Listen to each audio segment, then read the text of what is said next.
Today in the Stress and Overwhelm month, we're talking to Helen Hardware. Helen, would you like to introduce yourself? Yeah, hi everybody.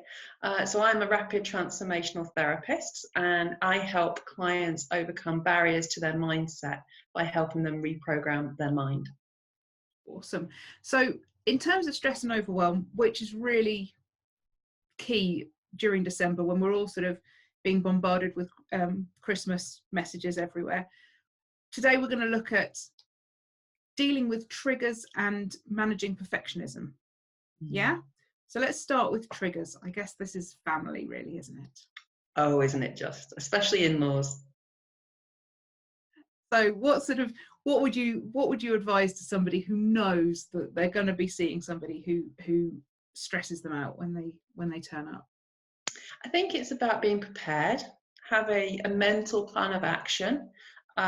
Think about how you might respond and rather than react.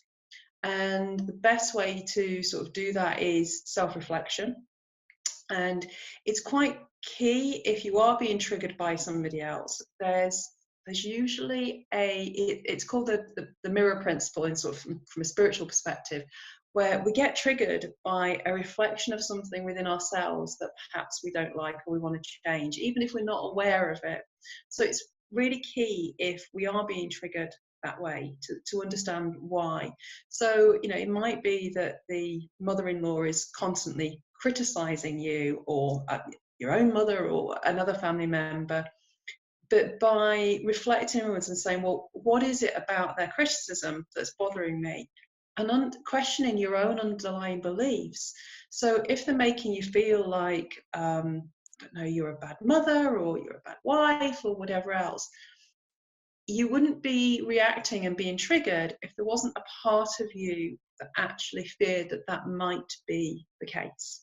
If you were very comfortable that that wasn't true, you'd just let it, you know, like water off a duck's back. It would just brush away.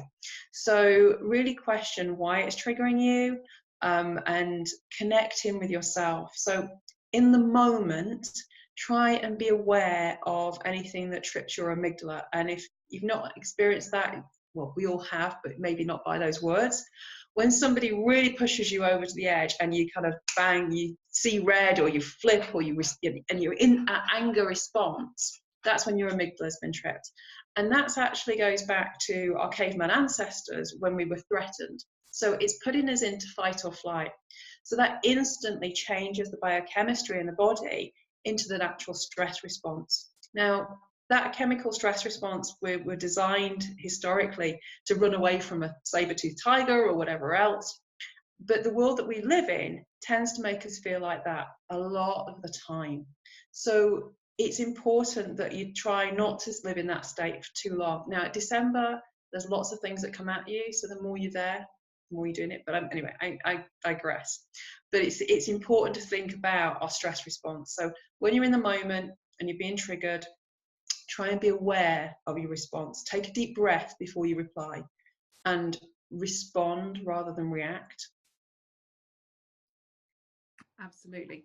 So let's say somebody knows they're going to be seeing this family member.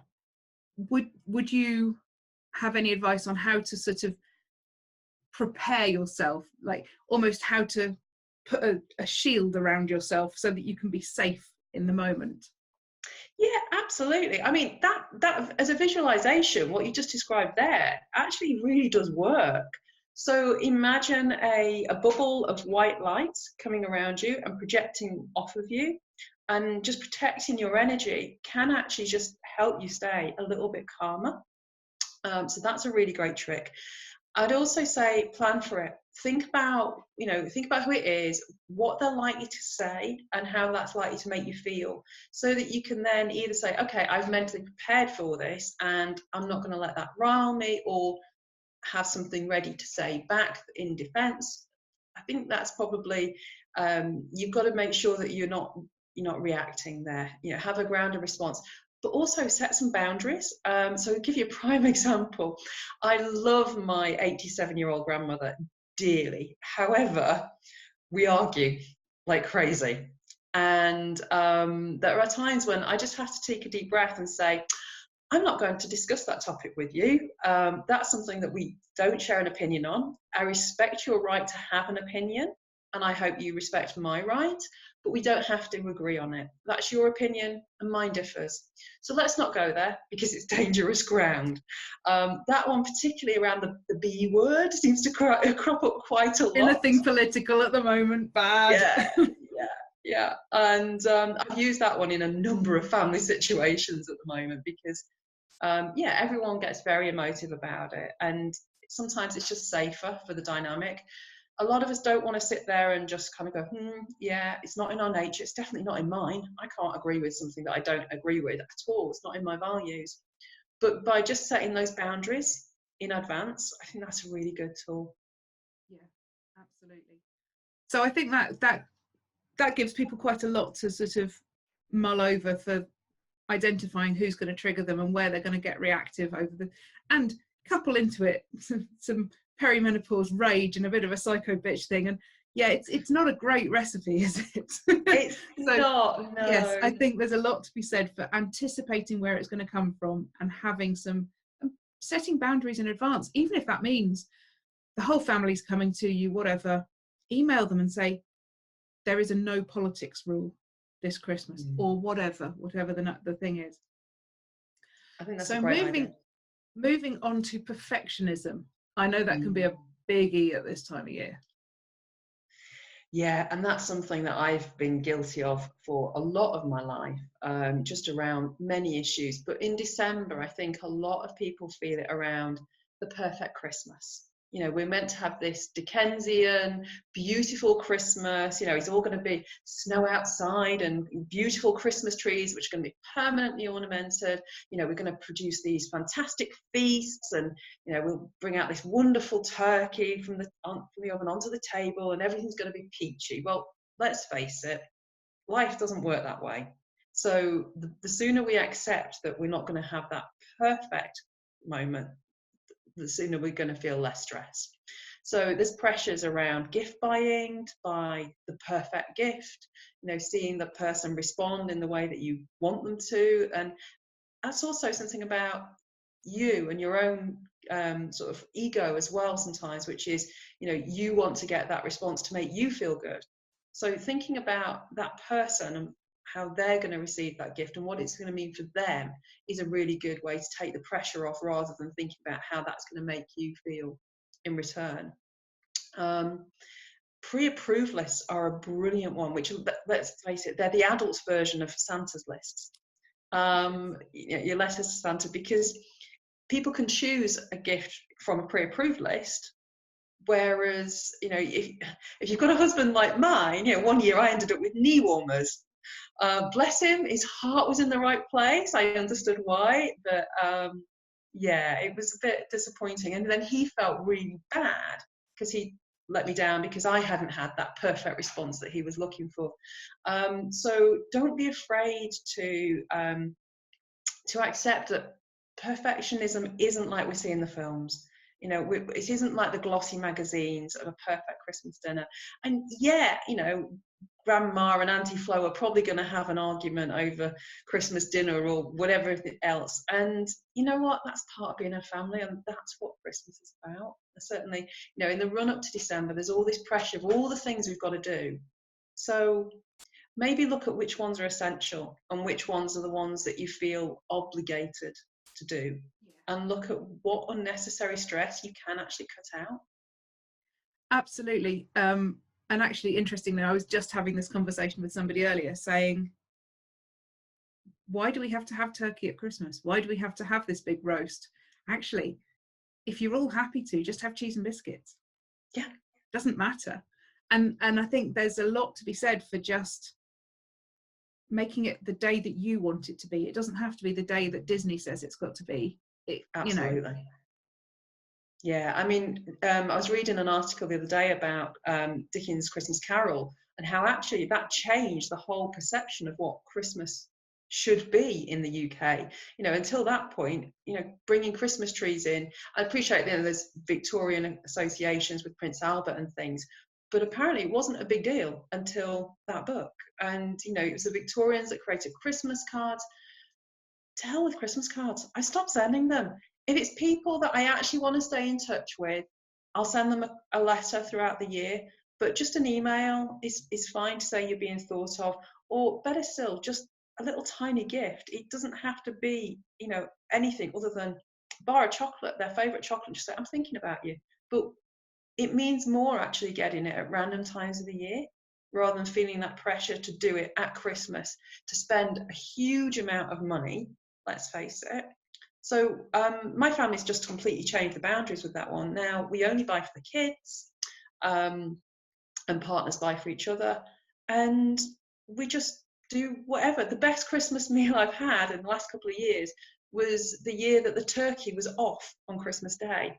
And you know what? We just ate all the trimmings and we ate chocolate, and it was great fun. And yes, okay, one person got very, very stressed and worked up about it, but there was no need to, because the rest of us were perfectly happy, because let's face it, not many people actually enjoy turkey. Some people do, but why do we have to? Yeah, absolutely. So if somebody is watching this thinking, okay, I know there's triggers, I know I've got this need for everything to be just so, have you got any little hints and tips of ways that people can just calm themselves down in the run up to, well, whenever they're feeling stressed, but particularly in the run up to Christmas? Yeah, take a moment to yourself. I think that's really, really key, especially if you've got lots of people in the house. I'm not very good with big groups and big crowds. I have to just take myself off somewhere, even if it's just for 5 minutes. When we do Christmas at my parents', my husband will quite often take himself off for half an hour and just go and hide in one of the bedrooms. And he's not being antisocial. He just needs to protect his energy and recover from the moment. And then he'll come back out and be really social again. I think connecting to your breath, so doing a form of meditation, if you can find time in your busy schedule to do meditation daily, great. If you can't, even just going and putting the kettle on and just taking a few deep breaths in, count as you breathe in, count to 8 and out for 8 or 6 if you can't do 8, and just take a moment just to deeply breathe, feel the ground beneath your feet and connect.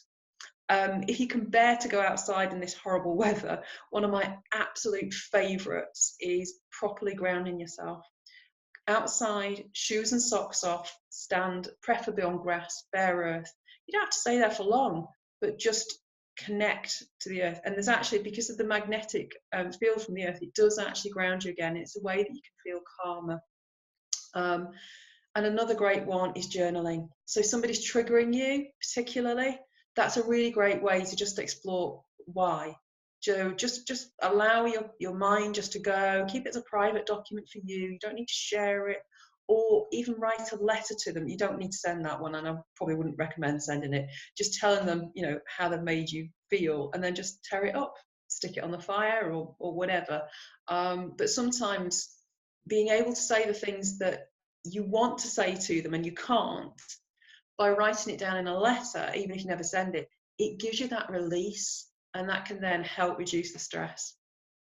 Absolutely.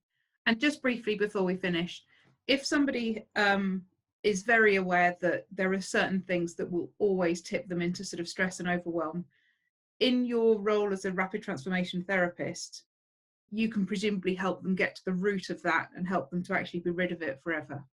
Yeah, what we do is we get down to the subconscious beliefs. So going back to the example as to if somebody's triggering you, it's understanding what those subconscious beliefs are, what caused those, because our mind creates beliefs when we're quite young, through our formative years. And as an adult, they don't need to be logical at all, but our mind creates them, and then it creates and associates feelings with it. And then as we go through experiences that cause similar thoughts and experiences, it brings up the same feelings, and we get in this loop. So rapid transformational therapy is brilliant for getting to the root of why something's happening.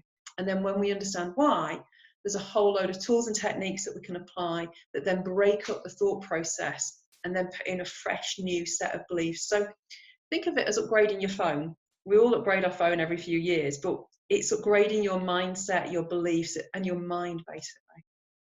Awesome. Thank you so much, Helen. That was really interesting. That's great. Thanks, Emily.